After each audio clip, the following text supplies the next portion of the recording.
Hi, this is Frank Darabont. Welcome to the black and white version of The Mist.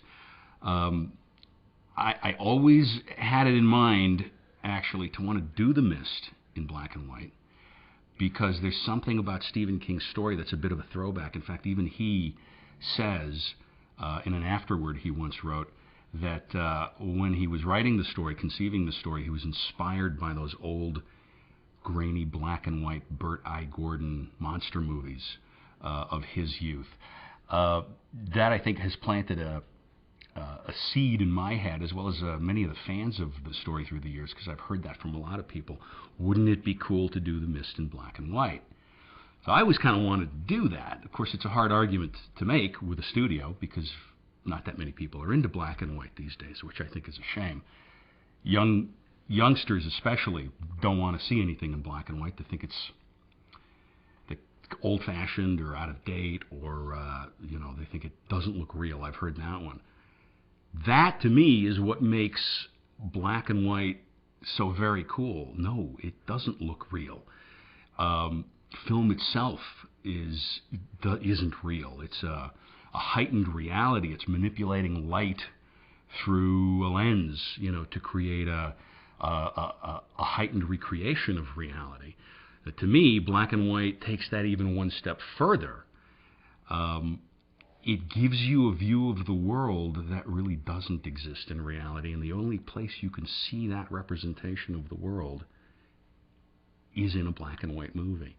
So to me, this has always been a bit of a throwback to that mid-'60s, Night of the Living Dead, pre-color Ray Harryhausen era of film.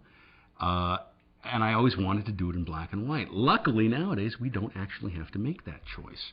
Nowadays, we can decide that we're going to put a black and white version on the DVD because we don't really cut negative anymore. We go to what's called a DI. The Coen brothers did this with The Man Who Wasn't There. They shot the movie in color, but they actually released it in black and white, which I thought was a fantastic-looking film. So now you can have both. Now a director can actually have both. And that's what the idea is here of this black and white version. The color version winds up being very cool. It winds up feeling very much like a mid-'70s kind of movie to me, another kind of movie I grew up watching. But the black and white version feels like that mid-'60s era version. The two, I feel, are completely different viewing experiences. I dig them both. But if there's something on this disc that one would consider the director's cut or the director's version of the movie, it would have to be the black and white. It's my preferred version for those of my fellow film buffs and geeks who really dig black and white movies. This would be the version to watch, in my opinion. I really hope you enjoy the black and white of The Mist.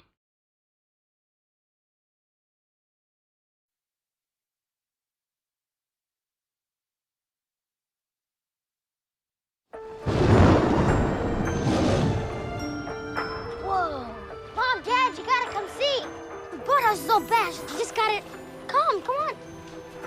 Whoa! Having spoken, the doomsayer departs. Come on. Why don't you get Billy dressed? I'll take him into town with him. Hit the store before it gets all bought out. How do you folks hold up in the storm? Big insurance day. Sorry to hear that.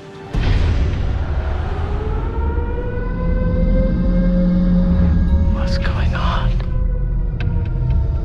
It's death.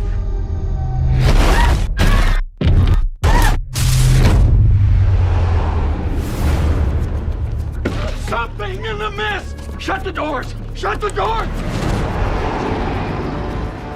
The only way we're going to help ourselves is to seek rescue. Tie this around your waist. Before. Well, let us know you got at least 300 feet. There's nothing out there.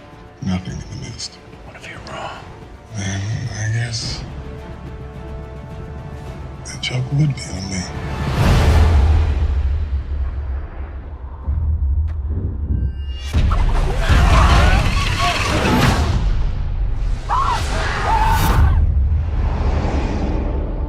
It is time to take sides. Read the good book. It calls for blood. Guys, I hear something.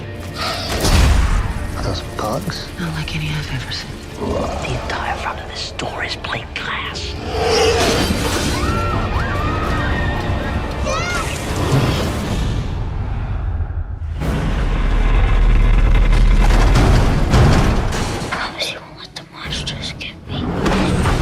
guys messing with up there? I thought that there were other dimensions. They wanted to try and make a window. Well, maybe your window turned out to be a door. Who she's gonna sacrifice to make it all better? We want the boy. You try it. Kill him!